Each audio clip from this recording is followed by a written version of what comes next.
no Ceará. Apoio Assembleia Legislativa. Meu nome é Fábio Miyajima, eu sou natural de Adamantina, interior do estado de São Paulo. Sou descendente de famílias que vieram do Japão, são descendência nipônica de imigrantes que vieram no século XX. Naquele processo de colonização e interiorização promovido pelo governo do estado de São Paulo, então a gente se estabeleceu lá enquanto família. E meu pai, por ser engenheiro agrônomo, então ele morou em diversos estados e também morou até mesmo no Japão. Então viajei muito na minha infância, me estabeleci na minha infância a partir do estágio, né, pré-escolar, escolar no Mato Grosso. Então, morei já desde fazenda, mas aí estabeleci na cidade de Cuiabá, isso na década de 80. Então, após eu me estabelecer lá, fiz meus estudos, que na época a gente falava de primeiro grau, né, e o segundo grau. E após concluir o meu segundo grau colegial, eu prestei vários vestibulares e ingressei na Universidade de São Paulo, na USP. Então, eu fui estudar não na cidade de São Paulo, mas no interior, na cidade de Bauru. Fiz faculdade de odontologia na cidade de Bauru, na Universidade de São Paulo, onde pude me adentrar e começar a conhecer a questão do que é um conceito, né, novo para mim na época, que seria a pesquisa, desenvolvimento, inovação, a questão também da carreira acadêmica. Então, despertou muito interesse. Obviamente a gente é muito novo, né? Na época eu entrei com 17 anos, eu saí com 21. Então a gente tinha que explorar algumas possibilidades na carreira e eu fui trabalhar no Exército como oficial, como dentista na época. E foi uma experiência muito boa para também ter aquela questão de relacionamentos interpessoais, de se entender também processos, também entender também a carreira militar, que foi interessante, a disciplina. Mas obviamente foi somente um período de experiência que eu estava na verdade me preparando. Eu me mudei para Campinas na época para me ingressar na pós-graduação.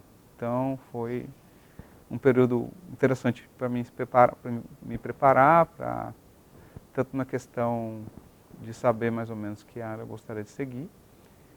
E aí eu fiz estágio na Unicamp, Universidade Estadual de Campinas, e eu me ingressei no mestrado no ano seguinte, depois que eu saí do Exército, né? Porque eram contratos de oficiais temporários.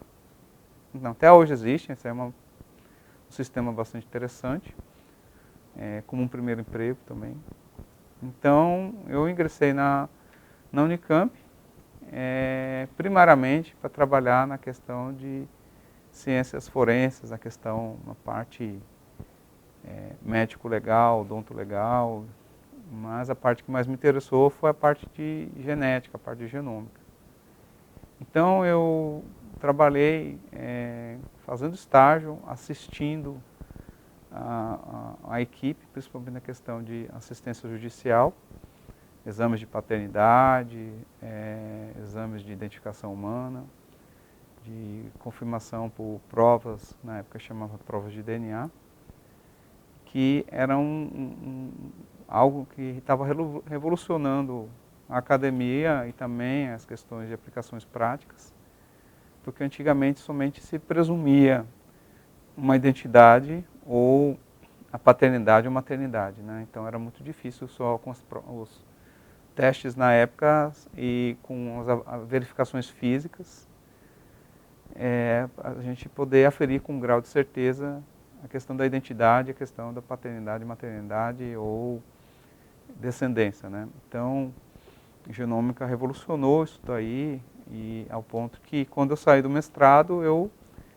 prestei uma seleção bastante concorrida da Coordenação de Aperfeiçoamento de Pessoal de Nível Superior, que é a CAPES, e eu consegui ser selecionado para uma das bolsas para fazer doutorado pleno no exterior. Então eu escolhi ingressar num programa no Reino Unido. O Reino Unido, juntamente com os Estados Unidos, na época, ainda hoje também, são as maiores referências mundiais na área de genômica, na área de ciências ômicas. Então eu escolhi o Reino Unido na época e em 2003, 2004 eu me mudei para lá. Então é um programa de 3 anos no mínimo, né? Podendo ser renovado para 4 anos. Então eu ingressei na Universidade de Manchester, né? Que é uma das 5 maiores e também umas 5, 6 mais de maior prestígio na Inglaterra. Manchester fica no norte da Inglaterra, é onde tem o time do Manchester United, do Manchester City, né? E apesar de ter morado 4 anos em Manchester, 5 anos em Manchester, na verdade eu sempre fui torcedor do Liverpool. Então era uma coisa bem interessante, porque você estava bem numa área que é um país tão fanático como os brasileiros na questão de futebol. Aliás, foram os britânicos que inventaram o futebol. Então, nessa questão, a gente se sentia em casa, logicamente com uma obrigatoriedade muito grande. Eu mudei para lá com a minha família e meu filho era muito pequeno, tinha menos de 1 ano de idade quando eu me mudei. E a minha filha, hoje ela tem 16 anos, ela nasceu lá. Então, ter um filho antes do começo do doutorado e outro bem no meio do doutorado não é uma coisa muito fácil. E a gente se adaptou, trabalhou muito e consegui concluir meu doutorado na área de genômica, na área de epidemiologia molecular, que é uma área que, se eu não me engano, ainda não existe ainda no Brasil, em termos de pós-graduação nesse estricto senso, né? Um tema com esse tipo de ênfase. Né? O trabalho já é executado em vários níveis de pós-graduação, mas em termos de um programa dedicado nessa área, eram poucos na época, né? E eu trabalhei com a questão de saúde pública, trabalhei com a questão de epidemiologia, de bioestatística e também de genômica, genética molecular. Então tinha integração do laboratório com bancos de dados, entender minimamente a questão de políticas de saúde e de epidemiologia. Então era um grupo bastante interessante, de áreas complementares, onde que no sistema britânico você mesmo monta a tua grade, você faz as disciplinas optativas e a questão lá, o orientador, o supervisor lá, o mentor, não fica pegando no pé, simplesmente eles cobram o resultado, então você trabalha com metas e não necessariamente com uma cadernetinha com horário para entrar e para sair. Então, é um sistema que a gente não tem que ser muito patriarcal, não tem que ficar carregando tudo para os alunos são muito mais autônomos, independentes, e isso ajuda a promover também a auto-iniciativa, a proatividade das pessoas. Então, foi um momento muito proveitoso, porque atravessei não somente as dificuldades, mas também pude me aprimorar em vários aspectos que hoje fazem parte do meu, como digamos, da minha bagagem, do meu DNA. Então eu concluí meu doutorado, assim, foi um período bem interessante porque eu estava concluindo meu doutorado e eu simplesmente comecei a fazer os preparativos, né, após a defesa, de realizar um pós-doutorado no Brasil. Então, à medida que eu fui trabalhando nesse processo de transição, eu fiz somente uma entrevista, né, por uma questão de experiência profissional, para trabalhar com pesquisa clínica dentro do hospital. E isso foi na cidade lá de Liverpool. Então, não tinha nem planos para ficar lá, né? A vontade minha já de entrar alguma coisa aqui, mas o Brasil estava passando um momento de crises, em termos assim de... Sempre tivemos crise na questão de ciência e tecnologia, infelizmente. Nós somos um dos países que menos investe em inovação, em ciência, tecnologia e pesquisas que possam gerar produtos e sustentabilidade e independência tecnológica. E, infelizmente, a gente tem um modelo ainda bastante retrógrado.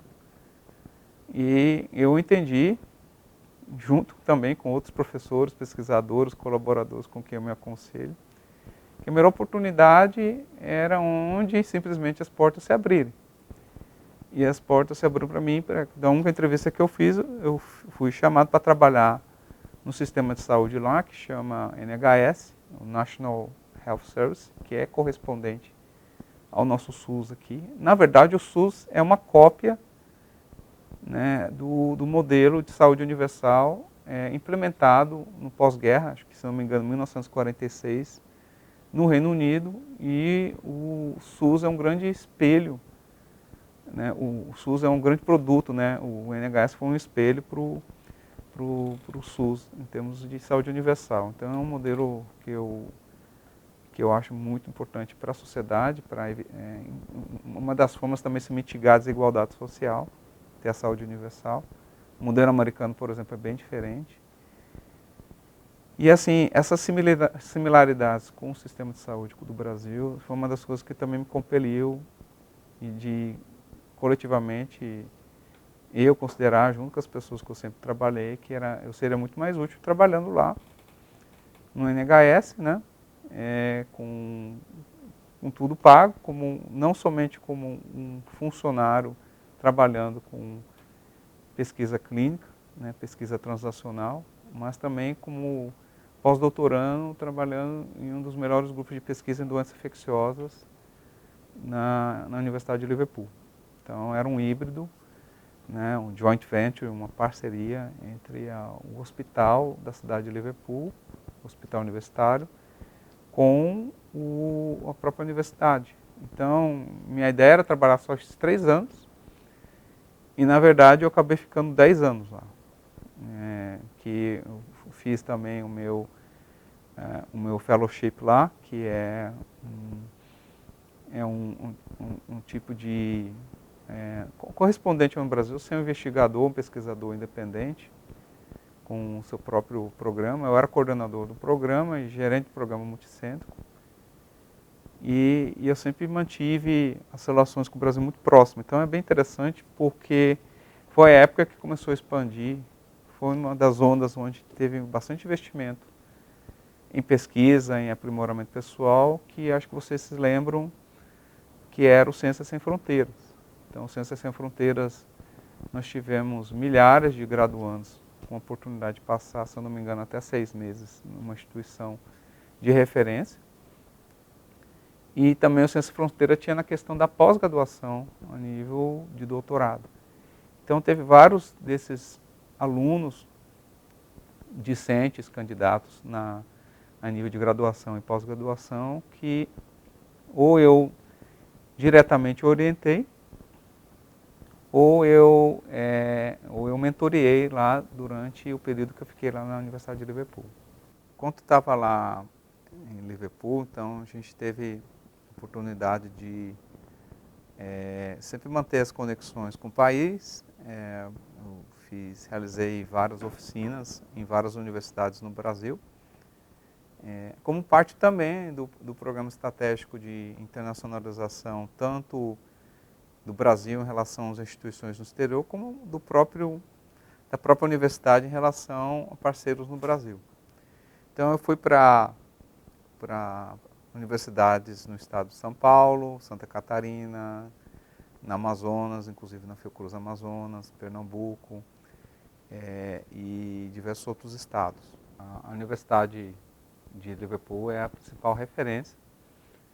É também uma universidade muito conhecida dentro do país, lá no Reino Unido e no mundo, em áreas mais específicas, né? Então, a genômica em Manchester era muito forte, doenças infecciosas era um tema muito em pauta, inclusive através de centros de biomédicos, né, na área de pesquisa translacional. Então, era uma iniciativa que o Instituto Nacional de Pesquisas em Saúde do Reino Unido, o NIHR, eles promoveram, e um desses centros que tinham dentro do Reino Unido era lá em Liverpool. Então, foi uma grande experiência em trabalhar com pesquisa médica translacional.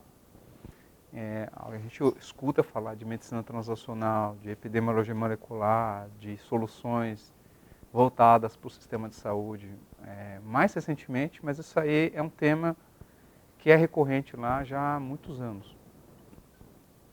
Então, essa experiência que eu adquiri, desde coordenando, né, o recrutamento de coortes de pessoas, de pacientes, de uma forma prospectiva, a constituição de biorepositórios e também assistência na questão de biobancos, a questão de acreditação de processos, a questão também de integração de diversos temas de pesquisa na área de saúde e também a bagagem que eu tive trabalhando com epidemias lá, porque um dos temas principais era trabalhar com doenças hospitalares de alta circulação, então doenças chamadas nosocomiais. Essas doenças transmitem de paciente para paciente ou da contaminação do ambiente para o paciente, e algumas pessoas ficam muito doentes em estado crítico, principalmente as que possuem algum tipo de imunossupressão, justamente as que estão internadas no hospital. Ao passo que pessoas saudáveis, como nós, por exemplo, aqui, geralmente se tornavam simplesmente assintomáticos. Então, epidemia é epidemia. Então, existia uma epidemia dentro do hospital, as medidas necessárias elas são diferentes conforme o patógeno, como método de transmissão. E isso daí foi uma coisa bastante intensa para a gente. Então, a gente teve que realizar um estudo, pesquisa e também devolver resultados e soluções aplicáveis também nesse combate a essa epidemia, praticamente de uma forma, não digamos em tempo real, mas de uma forma bastante imediatista. Então, esse tipo de situação é uma situação que a gente não via aqui, né? Você ter que trocar o pneu com o carro andando, realizar uma pesquisa, um levantamento, um inquérito, ou uma auditoria dentro do caos, que é uma epidemia. Então, no caso desse caso, para esse determinado tipo de situação, na cidade também tem a Escola de Medicina Tropical de Liverpool, que antigamente era vinculado diretamente com a universidade, mas hoje ela é autônoma e mantém uma estreita parceria com a própria universidade e com o hospital de lá, além de inúmeros grupos que colaboram na pesquisa de doenças tropicais, inclusive o Brasil e países em desenvolvimento nos trópicos. Então, existe uma tradição na cidade também, não somente com as doenças do hemisfério norte, as doenças dos países desenvolvidos, mas também as doenças de países em desenvolvimento e as doenças tropicais, que não necessariamente ocorrem no Reino Unido. Então, essa parceria que o próprio Reino Unido historicamente tem com diversos países pelo mundo, por ser também um país colonizador, é muito interessante do ponto de vista que os ingleses são muito acostumados em lidar com cooperações, com parcerias internacionais. Então, a gente recebendo alunos discentes, principalmente do Brasil, eu achei que era uma missão muito importante poder abraçar não só o programa Ciências Sem Fronteiras, mas outros programas advindos do Brasil, mentorear, treinar, orientar alunos, tanto a nível de graduação e pós-graduação. Alguns deles hoje são acadêmicos que já concluíram mestrado e doutorado em outros locais, então foi uma experiência muito boa. E a questão de ter realizado diversas oficinas no Brasil, ajudando a promover tanto a aproximação enquanto parceiros internacionais para a Universidade de Liverpool, como também de aproximar os colegas e grupos no Brasil com universidades no Reino Unido. Então foi uma experiência interessante também de servir como uma espécie de representante, embaixador pela universidade, não só por falar idioma, mas também por ter sempre meus laços de integração com o Brasil. E nesse período fui desenvolvendo diversas pesquisas de aplicação para o sistema de saúde. Então, integração na questão de resposta do hospedeiro, de caracterização de patógenos, inclusive o sequenciamento genômico total que a gente faz aqui hoje. A gente já fazia a nível de filogenia, de aplicação, de entendimento da evolução de patógenos há mais ou menos 9, 10 anos atrás já. Inclusive temos um artigo publicado em 2012 falando sobre a evolução, no caso eram bactérias, e isso é aplicável praticamente a qualquer patógeno. Então as ferramentas que nós utilizamos hoje, de certa forma, são resultado de inúmeras pesquisas realizadas por grupos internacionais, nos Estados Unidos, na Europa, no Japão, na China e também no Brasil. E uma questão muito importante foi começar a ter um entendimento maior dessa integração de diversas áreas. As áreas elas não têm que necessariamente rumar de uma forma autônoma, independente. Elas podem caminhar conjuntamente de uma forma harmoniosa, mas integrativa, que você possa ter o sentido do todo. Então, eu sou da seguinte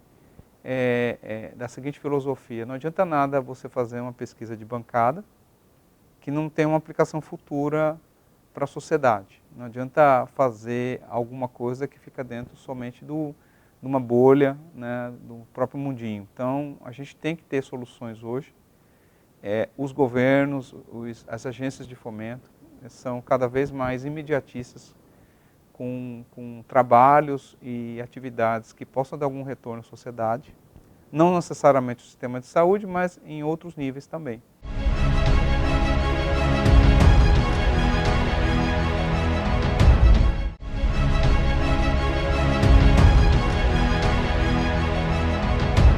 Eu tenho acompanhado a Fiocruz desde que eu saí do meu doutorado. Eu prestei uma seleção para bolsista na época, que é hoje o Instituto Nacional de Infectologia, era um Instituto de Pesquisa Evandro Chagas, no Rio de Janeiro.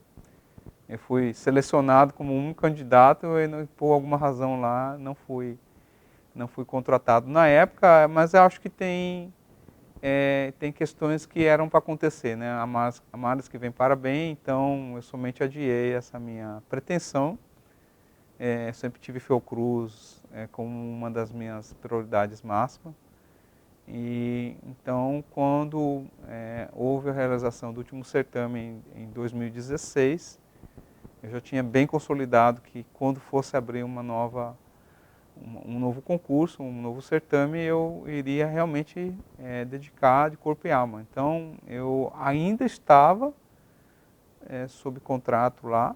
Eu ainda tinha possibilidade de estender e ficar. Eu tenho cidadania britânica por ter ficado tanto tempo lá, por ter contribuído, por ter pagado meus impostos, por ter também ajudado a desenvolver trabalhos lá. Então, tinha visto de trabalho, tinha um reconhecimento disso. Então, eu tinha os requisitos, né, qualificatório, né, para a questão de se pedir cidadania, né. Então, eu tinha visto permanente e tenho dupla cidadania. Então, essa questão é importante porque ajuda a fazer essa integração também. Eu posso ficar lá quanto tempo eu quisesse, se eu quisesse ficar, mas a minha opção sempre foi retornar, mesmo que eu tivesse que adiar. Então, quando eu retornei, eu só retornei porque, primeiro eu passei no concurso, só que eu não sabia quando que ia ser chamado. Então, desde 2016, eu fiz essa transição para o Brasil. Mas há certas questões que a gente corroboram para isso. Então, na mesma época, eu também prestei seleção para professor visitante especial na Universidade Federal do Ceará, na UFC. E eu passei e já comecei minhas atividades antes mesmo de ter qualquer garantia que fosse chamado num concurso. E tem concurso que demora para ser chamado, tem concurso que às vezes nem chamam. Então, assim, eu tive que lidar com essa questão de uma certa incerteza, né? Mas faz parte das nossas escolhas. Comecei a trabalhar na Universidade Federal na Faculdade de Medicina, no Departamento de Fisiologia e Farmacologia, dentro do programa de pós-graduação em Farmacologia, que é um dos mais tradicionais da Universidade Federal. Tenho muito orgulho de participar, ainda participo, sou docente, colaborador e associado ao programa, oriento diversos alunos lá, não só lá, mas no programa de Ciências Médicas e no programa de Patologia a nível de pós-graduação, todos eles dentro da Faculdade de Medicina. Então, eu conheço bem a questão da universidade, da pesquisa da universidade em relação a questões ligadas ao SUS também, que é a minha prioridade. Tem outros colegas que fazem isso também, isso é muito bom ter isso aí também.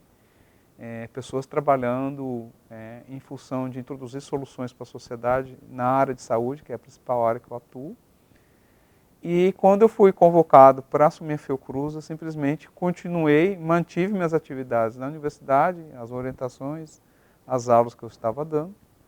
E simplesmente eu fiz uma migração da maior parte das atividades científicas para a Fiocruz. Mas eu continuo colaborando e contribuindo com a própria universidade, que eu considero a minha segunda casa. Nesse período também, eu comecei a desenvolver um programa de biossegurança, buscando soluções que possam ajudar a aprimorar a vigilância e também a triagem laboratorial do doador. Então, eu não sei, as pessoas que estão ouvindo, se já foram doar sangue, né, esse exercício de cidadania que é muito importante a todos, que é um ato muito importante, altruísta, que contribui para a saúde de muitas pessoas e, infelizmente, a gente teve, antes da introdução da triagem laboratorial obrigatória hoje, que é uma RDC da própria Anvisa, 153, existiu muitas transmissões transfusionais de doenças que podem ser transmitidas pelo sangue, né? Então, várias delas a gente viu casos de HIV, de hepatite, não existiam testes. Então foi uma grande revolução quando o Ministério da Saúde, quando vários pesquisadores das universidades, gestores do SUS, tiveram esse cuidado, a própria Fiocruz, de uma forma sistêmica, com a introdução desses testes que hoje existem na praça, os testes moleculares, chamado NAT, introduziu isso nos hemocentros de uma forma obrigatória. Então, hoje em dia, a política do sangue ela é muito mais segura, mas não é perfeita. Então, tem várias doenças que são comuns no estado do Ceará, são várias doenças que são comuns na região norte, são doenças que a gente considera endêmicas da própria região e que não existem testes laboratoriais, ou não são realizados esses testes laboratoriais, mesmo que existam. E isso é uma necessidade da gente estar sempre aprimorando o sistema de serviço, desde a triagem até a questão do atendimento às pessoas.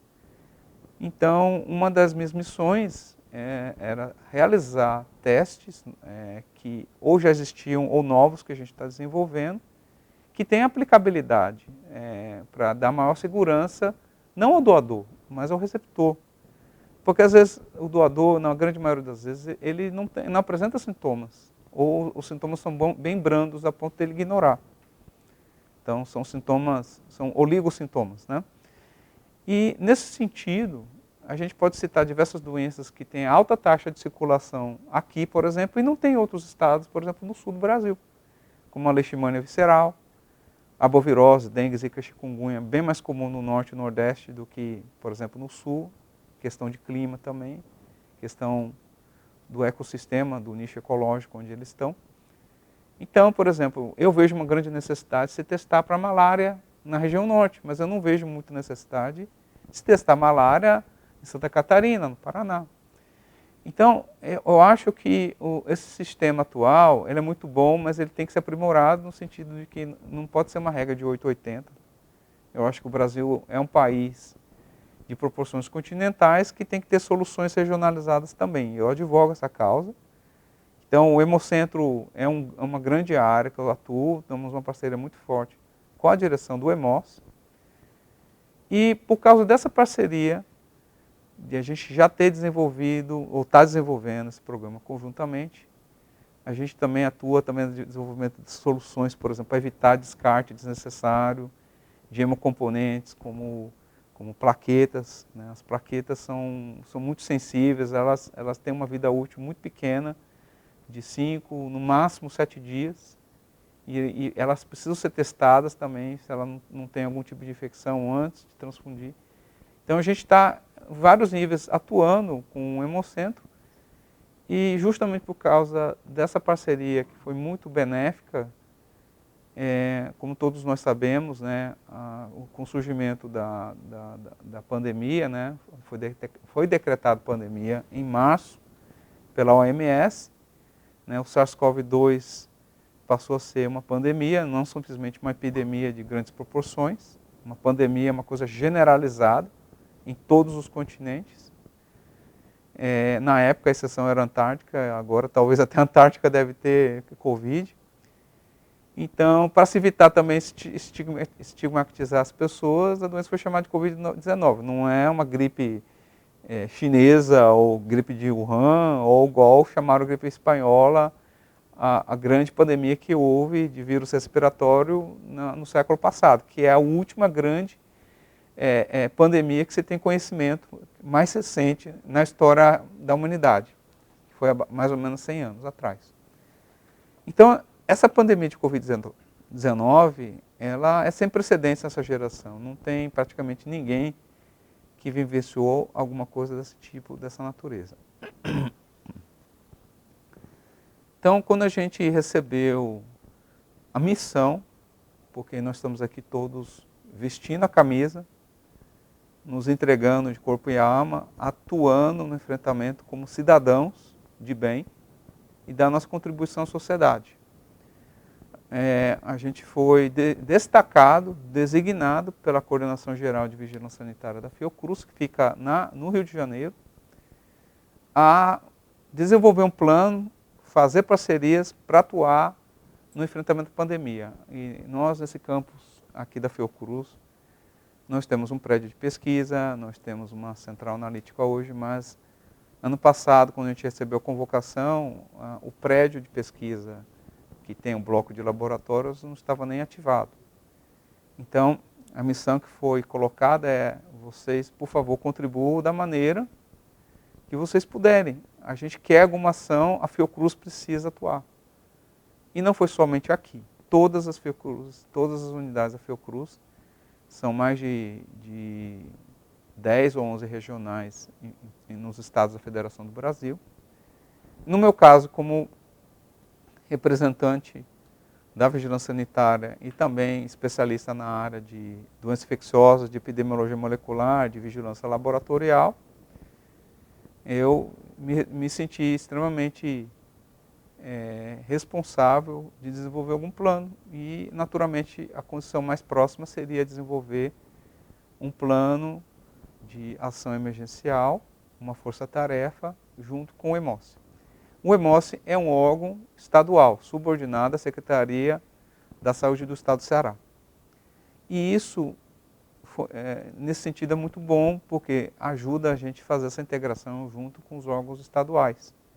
A Fiocruz é um órgão federal subordinado ao Ministério da Saúde. Então, essa aproximação da nível federal com o estadual também é necessária, porque a gente atua, por exemplo, no programa de imunização a nível municipal e a nível estadual. Então, a gente tinha uma área que utilizava para pesquisa de biossegurança, e a gente, em 2, 3 semanas, a gente acreditou aquela área, adaptamos, credenciamos, né, e sendo comissionados, o próprio Hemocentro e nós, comissionados pela Secretaria da Saúde do Estado, a gente começou as atividades, né, inclusive com o termo de cessão de equipamentos da Fiocruz, parte de estrutura, com algumas outras partes de apoio dentro do Hemocentro. Começamos a realizar os testes diagnóstico molecular para a detecção do SARS-CoV-2, para o diagnóstico de Covid-19. Na época, somente o LACEN estava fazendo o teste. A gente o juntou a eles logo em seguida, praticamente no feriado de Páscoa, né, dia 11 de abril de 2020. e começamos a trabalhar com uma equipe de voluntários. Então, assim, na época foi uma coisa muito inusitada, porque ninguém sabia o que era SARS-CoV-2. Ninguém sabia se isso aí seria uma ebola com um nível de letalidade muito alto, mas talvez de transmissão relativamente baixo, ou seria alguma coisa como a gripe espanhola, ou seria alguma coisa no meio. Então, as pessoas foram muito corajosas que se juntaram comigo, foram todos voluntários, e a maioria, se não todos, eles que nos procuraram. Então, assim, a gente pode dizer que no Brasil, nós temos cidadãos de bem, pessoas altruístas, que arriscaram sua vida, a gente não sabia, não tinha ideia do que a gente ia encontrar. E nós começamos esse trabalho de uma forma assim, sem precedentes, que a gente não sabia qual era o inimigo que a gente ia enfrentar, e as dificuldades que a gente ia enfrentar. Então a gente começou a trabalhar lá, eu, a minha esposa, como gerente do laboratório, e mais quase uns 8, 10 voluntários, que a boa parte deles eram voluntários pós-graduandos do programa da Universidade Federal ou da própria Fiocruz. Quando a gente começou as nossas atividades, a gente começou com condições subótimas. Por quê? Porque faltava insumo, faltava material. Todo o material que a gente começou foi material, era da minha própria pesquisa. Eu tenho uma colaboração, uma cooperação muito estreita com a própria Fiocruz e outros inquéritos com o Ministério da Saúde, inclusive na questão que eu já orientei e eu estou à disposição para continuar orientando funcionários de carreira do LACEN, que trabalha com a parte laboratorial. Eu trabalhei muito com arbovírus, dengue, zika e chikungunya. Então, esse expertise que a gente tem de ter trabalhado com epidemia, né, não importa se é de caráter hospitalar ou restrita a um local ou não, de ter trabalhado com outras endemias ou epidemias que de caráter regional, como os arbovírus, e o fato de estar tendo que lidar também com a Covid, né, que ter esse conhecimento transversal é importante. Então, me ajudou a ter a segurança necessária para capacitar as pessoas, para treinar a equipe. A maioria não tinha experiência em utilizar um equipamento desse tipo, não sabia customizar ou implementar soluções para realizar o teste diagnóstico, não conheciam os valores de referência, não conhecia como é que era o procedimento analítico e também o processo de você fazer a conferência dupla, tripla checagem para liberação dentro do sistema. E o sistema é um sistema implementado pela Central Geral de Laboratórios do Ministério da Saúde, a CGLab, que é chamado GAL, que é um sistema, de certa forma, arcaico, mas ele funciona, ele é praticamente presente em todos os estados da federação, que é chamado GAL, Gerenciador de Ambiente Laboratorial. Tudo isso foi um aprendizado para todo mundo, inclusive para mim, várias questões. E o EMOS, estando dentro do sistema de saúde, facilita demais, porque ele já tem familiaridade de lidar com o sistema para liberação. Então, a testagem era, na época, o grande gargalo. Existiam centenas, milhares de amostras represadas dos hospitais. E só existia o LACEN, com uma fila enorme de amostras. Algumas até degradando, porque ninguém, sinceramente, no meio desse carro, ninguém dava conta. Nenhum laboratório nesse Brasil dava conta, começando pelos LACENs. Então, você tem uma demanda de milhares de testes e a capacidade para processar só algumas centenas, inevitável de causar problemas.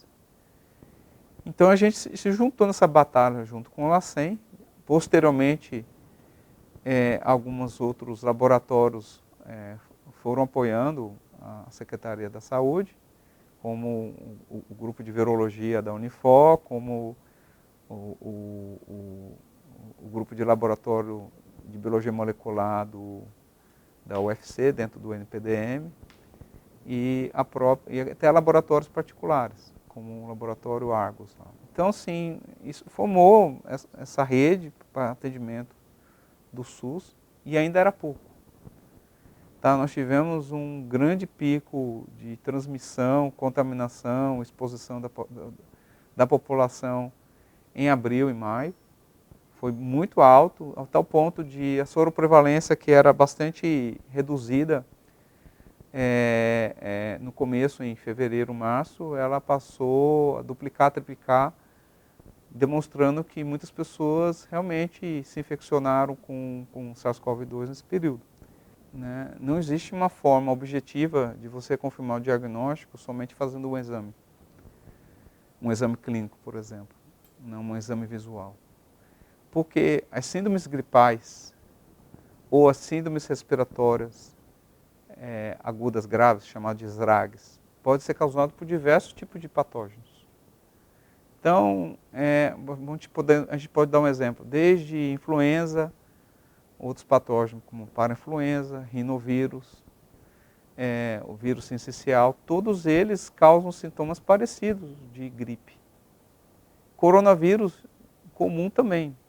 Tem 4 ou 5 coronavírus humanos comuns que infectam especificamente humanos, não somente animais, é muito comum em animais. E tem o SARS-CoV-2.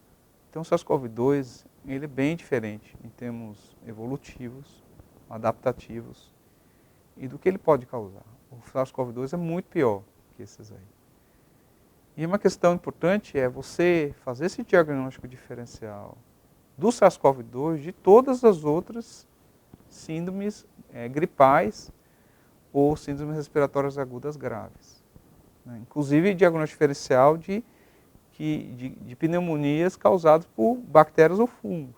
Então, a detecção do SARS-CoV-2 de uma forma objetiva e de uma forma mais segura é realizada por teste molecular, que é hoje, acho que as pessoas conhecem hoje de RT-qPCR, que é um PCR quantitativo por transcrição reversa do RNA isolado a partir de amostras biológicas de pessoas com suspeita de estar com Covid-19.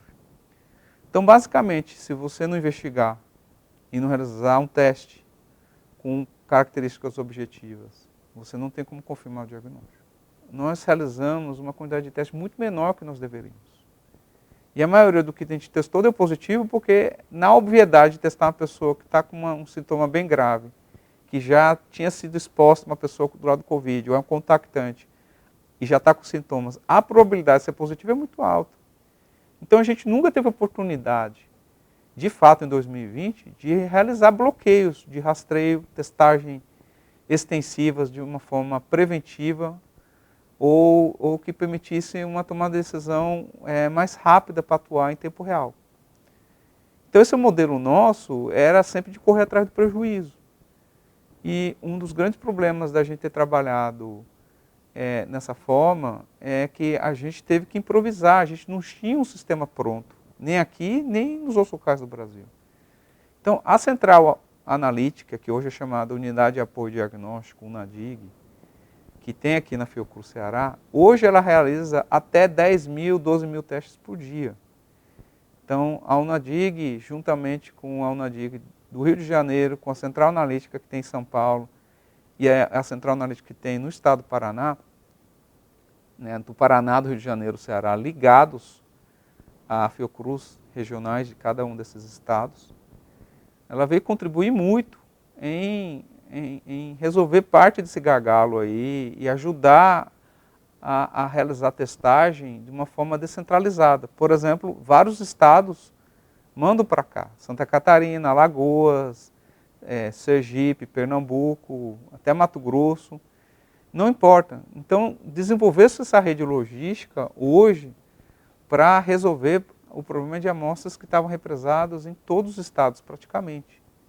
Então, essas 4 centrais chegam a testar mais de 1/3 de todos os testes realizados no Brasil todo. Então, o quantitativo deles chega em torno de 200 mil por semana.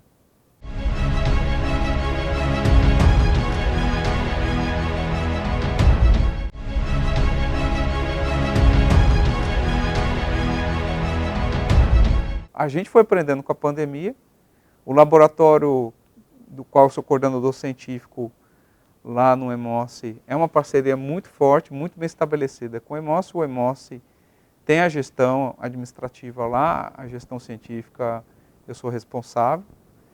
E a gente ajudou a manter aquele laboratório junto com eles, ao ponto que, apesar de ser pequeno, nada comparado às proporções da unidade de apoio diagnóstico daqui, que é, na verdade, a maior do Nordeste, a gente já realizou lá no EMOSSE mais de 60 mil exames de diagnóstico por PCR para a Covid-19, e quase a totalidade para o sistema público de saúde, para o SUS. Então, pacientes da rede de hospitais estaduais, municipais, do hospital universitário, de profissionais de saúde e pacientes do próprio EMOSSE e de outros locais.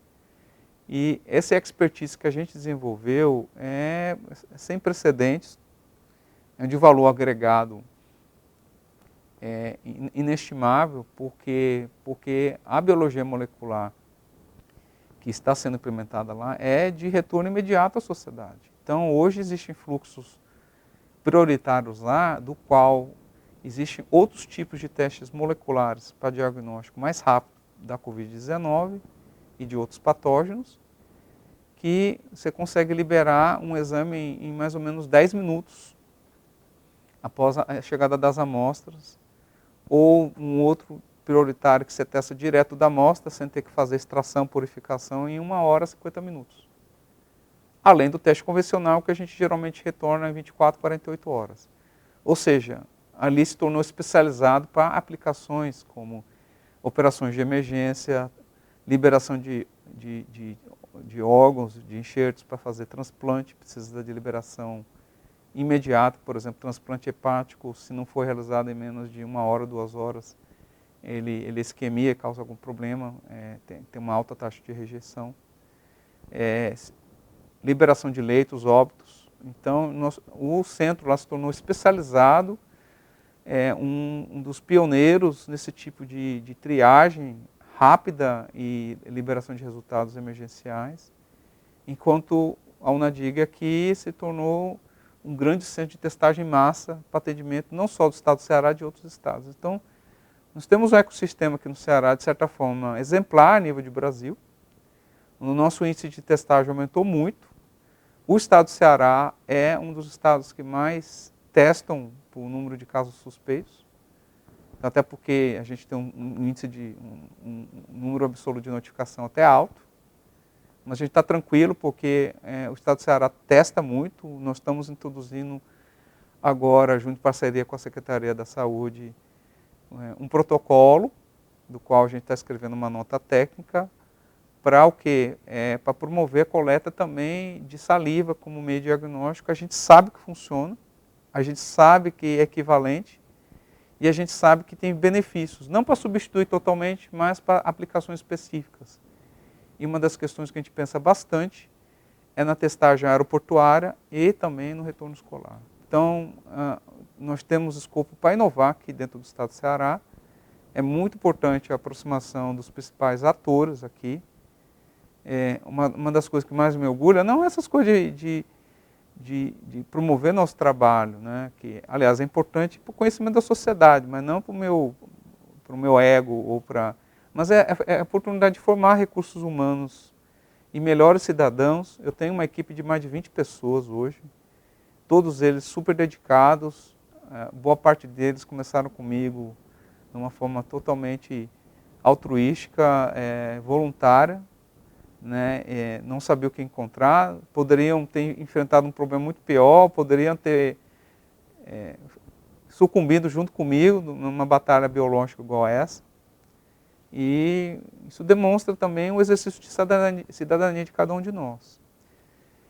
Então, a parte consequente disso daí é que, tecnologicamente, a gente continua defasado, mas a gente buscando ativamente soluções. Então, uma das coisas que tem ajudado a mudar, de certa forma, isso aí, não é uma solução, mas é uma ótima iniciativa, foi a Constituição, e isso também por iniciativa dos pesquisadores da Fiocruz, mas também aliado ao comissionamento, né, ao alinhamento junto com o Ministério da Saúde, né, de se criar um meio, um subsídio de se estabelecer uma rede de vigilância genômica, podemos dizer uma vigilância imunológica também, para o SARS-CoV-2. Não é factível a gente querer controlar uma pandemia sem conhecer o nosso inimigo. Não basta só você detectar, falar para a pessoa que está com Covid, está com SARS-CoV-2. Hoje o que é muito importante é a gente também monitorar essa população de vírus, como é que esses vírus estão evoluindo. Se está aparecendo algum conjunto de mutações, assinaturas moleculares que podem tornar o vírus pior do que ele já é. E isso, por mais que as pessoas não acreditassem, aconteceu num período de calmaria, aparente calmaria, na cidade de Manaus.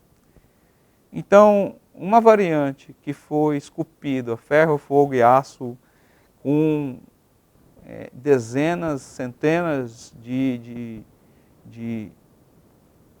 desafios, conseguiu evoluir a tal ponto de ter um conjunto de mais de 20, talvez mais de 30 mutações que surgiam em um pouquíssimo período de tempo, digamos menos de um mês e meio, e que ela simplesmente emergiu e expandiu de uma forma avassaladora, que é essa variante de preocupação P1.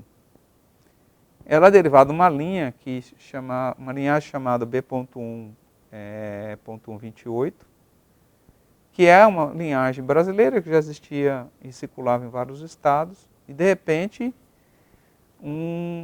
uma variante dessa altamente adaptada, ela causa esse estrago todo num estado que já teve uma onda epidêmica, uma onda pandêmica muito ruim. Então, vocês se lembram do noticiário em Manaus, ano passado, em abril, maio, junho, quanto de pessoas que vinham a óbito por causa de um sistema de saúde precário, uma condição sanitária ruim, uma população que pouco obedecia às medidas de distanciamento social. E a gente viu a quantidade de pessoas que não tinham nem onde ser enterradas na cidade de Manaus. E aconteceu novamente de uma forma muito pior, começou a acontecer em dezembro de 2020. Isso aí foi uma receita para o desastre, porque de Manaus para o resto do Brasil é muito fácil, nós não temos uma barreira sanitária eficiente, deveríamos ter. Isso tem que ter um alinhamento muito grande entre o governo federal, estadual e também municipal. E não houve esse alinhamento ou uma estratégia de testagem nessas portas de entrada. E aí, a partir de janeiro, nós começamos a ter casos suspeitos de P1, mas a gente não tinha condições de fazer isso aqui no estado de Ceará. Ninguém sabia ao certo era P1, só tem como ter certeza absoluta se é uma variante de preocupação que está expandindo, se era importado de Manaus, ou da China, ou da Inglaterra, ou da África do Sul, se realizar o sequenciamento genômico total. Então, nós ficamos aqui nessa situação e trabalhamos exaustivamente até que houve a constituição da Rede Fiocruz de Vigilância Genômica com o apoio e recursos do Ministério da Saúde. Então, a gente teve que constituir essa rede a toque de caixa, estabelecer, treinar e validar recursos humanos, protocolos e procedimentos. Trabalhamos exaustivamente nesse sentido. Começamos ao mesmo tempo a operacionalizar o fluxo para poder triar essas amostras de uma forma adequada junto com a Secretaria de Saúde. Então, amostras representativas dos locais onde o nosso laboratório coletava, a gente começou a selecionar algumas. Paralelamente, um trabalho exemplar aí do CIEVS, que é o Centro de Informação Estratégica e Vigilância à Saúde, que é um órgão vinculado, subordinado à Secretaria da Saúde do Estado. E o CIEVS existe em todos os estados da federação, para questões estratégicas de vigilância e saúde, e tem o CIEVS nacional ligado ao Ministério da Saúde. Então, nós já começamos a trabalhar com eles já em janeiro. Então, os primeiros casos de viajantes suspeitos de contactantes que vieram da região amazônica já começaram a ser seguidos, e a gente já identificou os primeiros casos na época da variante P1, variante de preocupação P1, já que já foram introduzidos no estado do Ceará no começo de janeiro. Ou seja, esse trabalho, inicialmente, a gente não fez o sequenciamento aqui, a gente fez com outros colegas dentro da rede que já faziam de uma forma regular, com protocolos validados. Não adianta simplesmente ter um equipamento sequenciador, a gente tem que ter um procedimento de validação, que era a Fiocruz Amazônia e a Fiocruz no Rio de Janeiro, que é onde fica localizado o laboratório de referência do Ministério da Saúde para vírus respiratórios, inclusive Covid, que é o laboratório de vírus respiratórios sarampo, localizado no Instituto Oswaldo Cruz. Então nós temos parceria, são integrantes da rede também.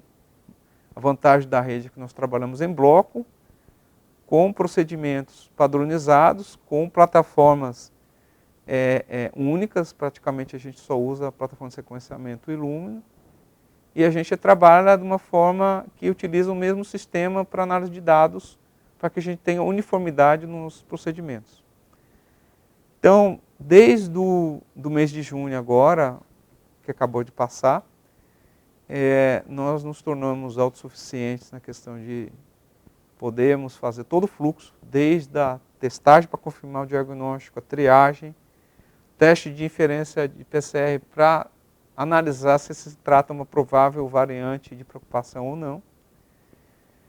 Questão de preparo da amostra, conversão, para que possa fazer o preparo da que a gente chama de biblioteca genômica, todos os passos de preparação e controle de qualidade e o sequenciamento com o equipamento que nós temos agora.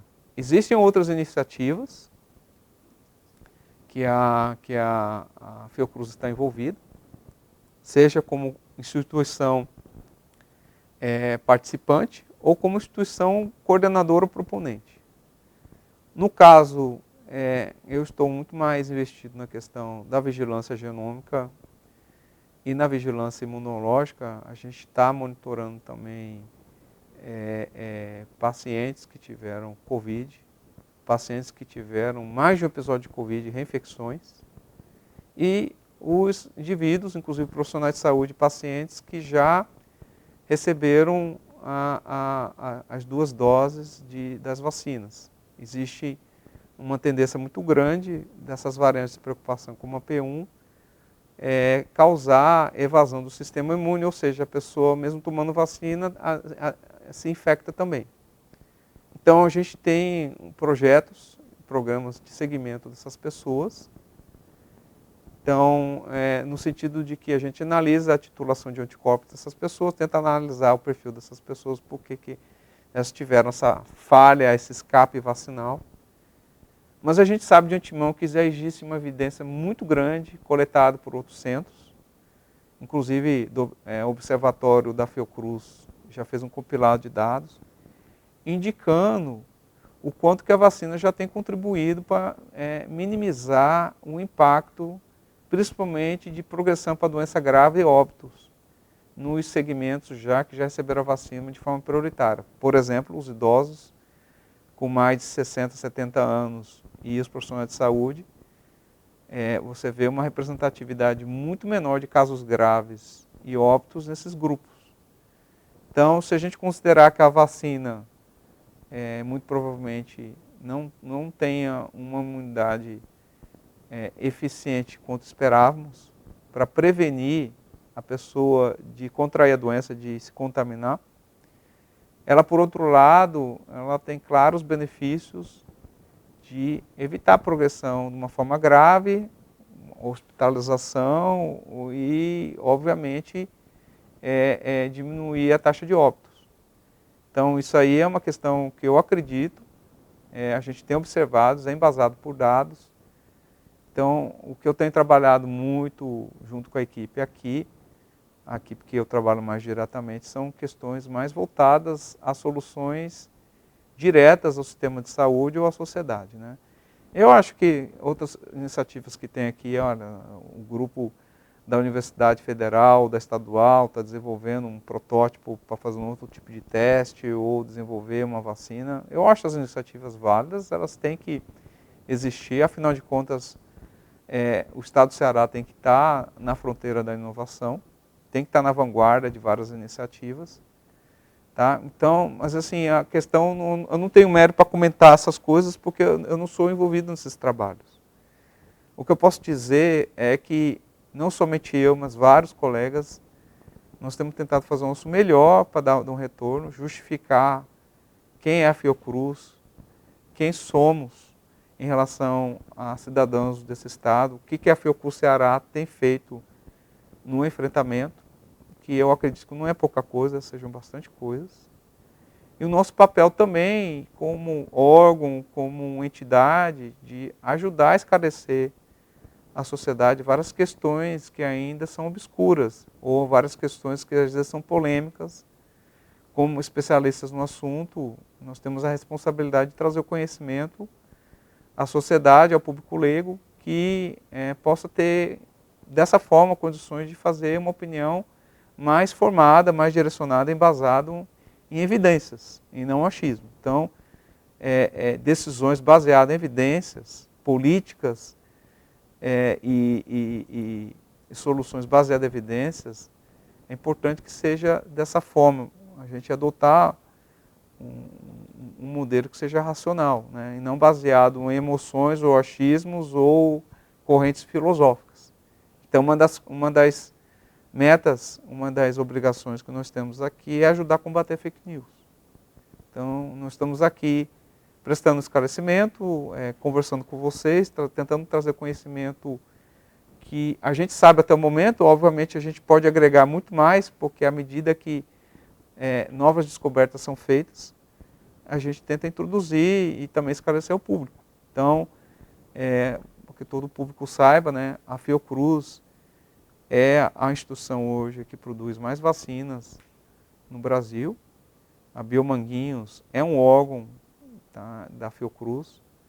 Então, a meta da Fiocruz não é produzir milhões de doses, é produzir dezenas de milhões de doses da vacina AstraZeneca, que hoje, por ela ter sido nacionalizada, de ter tido esse acordo de transferência tecnológica de conhecimento, hoje ela é chamada, a gente pode chamar a vacina de vacina Fiocruz. E a vacina Fiocruz é a vacina para todos, a vacina para a sociedade. E não importa qual vacina, importante é as pessoas serem imunizadas. Se é a Coronavac, se é a Pfizer, se é a AstraZeneca, a Fiocruz, a vacina veio para ajudar as pessoas. Então, a gente promove também que as pessoas se vacinem. Também a grande maioria, felizmente, concorda que tem que se vacinar. Então, eu acho que vai chegar ao ponto que nós vamos atingir um índice de cobertura satisfatório para começar a ver os resultados. E quem sabe a gente tem condições, não digamos que vai ser uma condição normal, igual 2019, que não tinha pandemia, mas uma condição que permita já entrar no processo de normalidade. Que 2020 não foi normal, 2021 muito menos, e a gente espera que a gente possa ter uma retomada de uma forma mais consistente e constante e segura, acima de tudo, em 2022. Só que nosso comportamento, nossas atitudes não podem permanecer como eram antes, né? A pandemia trouxe lições duradouras e permanentes, algumas delas forçadas. Então, a utilização, a educação com medidas não farmacológicas, elas têm que continuar. As pessoas vão ter que continuar ainda se cuidando, cuidar da higiene pessoal, lavar as mãos, quando não puder lavar as mãos, utilizar álcool gel, né, de questões simples, de tomar banho, de utilizar EPI, de usar máscara. E a máscara, não adianta usar só máscara, tem que lavar a máscara ou, se for descartável, trocar sempre. Tá? Por quê? Porque nós não vamos chegar ao ponto de lotar um estádio de futebol de 100 mil pessoas, de ter esse descontrole que tinha antes. A pandemia veio trazer importantes lições, que elas é um marco divisório na nossa sociedade, na nossa geração. Então a gente não pode continuar do jeito que a gente estava. Nossos modelos, nossos comportamentos, nossos padrões têm que ser muito melhores que eram antes. E talvez sejam mais rígidos do que eram antes em 2019 e nas décadas passadas. Como eu disse anteriormente, né, a gente espera que essa retomada agora seja com as lições aprendidas, com os contratempos que todos nós tivemos, né, as coisas forçadas que nós tivemos, com a perda de amigos, entes queridos que a gente teve, com o aprendizado que a gente teve, que foi um aprendizado forçado sobre pandemias, doenças infecciosas, comportamento social, que a gente possa juntos retomarmos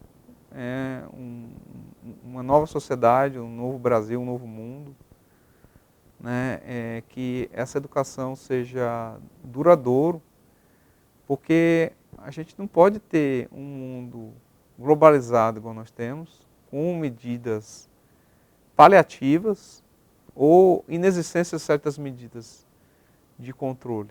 E isso também parte da educação de todas as pessoas. Então, por exemplo, o grande ingrediente de sucesso é a própria sociedade das pessoas. Se as pessoas obedecerem, né, o que os especialistas estão dizendo, por exemplo, nesse momento, lockdown, distanciamento social, muito cuidado, evitar aglomeração tal nesse momento. Aí depois eles falam, vamos retomar aos poucos, entendeu?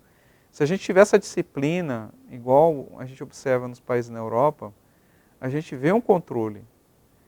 Não precisa, talvez, seja um modelo totalitário, igual na China, que o governo manda, impõe, todo mundo tem que obedecer, forçado.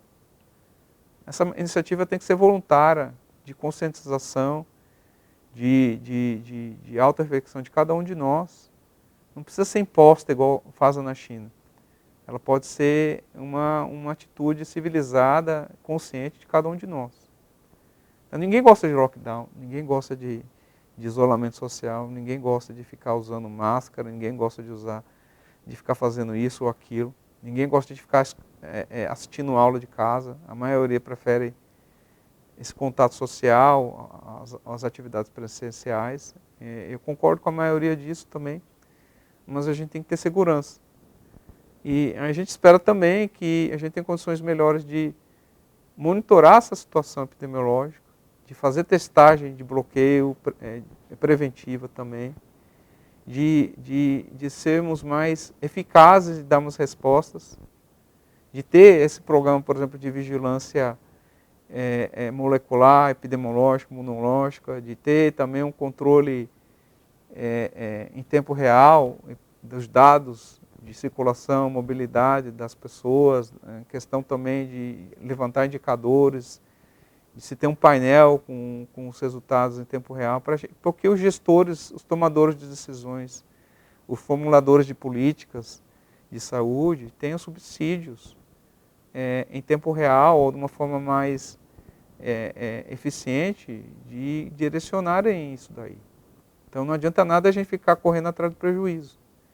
Agora a questão é, independente do que acontecer daqui para frente, a gente conseguir uma cobertura vacinal, a vacina é uma das grandes aliadas, mas não vai resolver todos os problemas. O nosso comportamento tem que ser um comportamento mais cauteloso em relação ao que a gente tinha antes. A gente não vai ter aquele descontrole que tinha antes de 2019.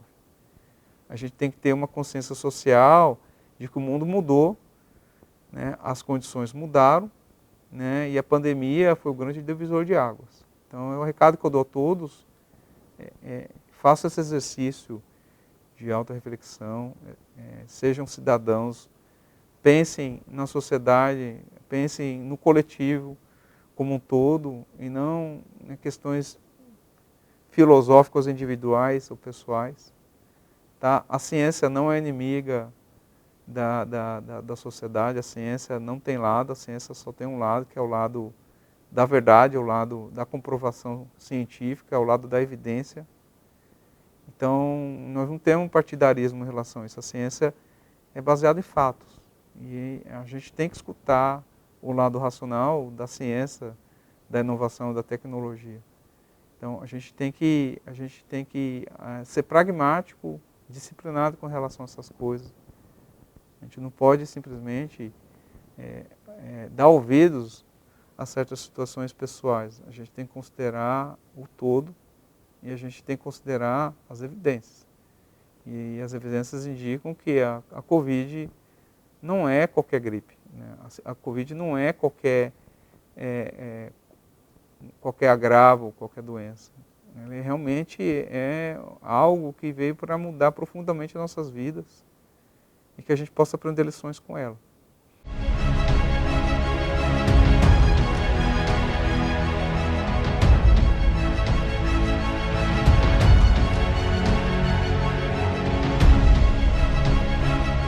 Pandemia no Ceará.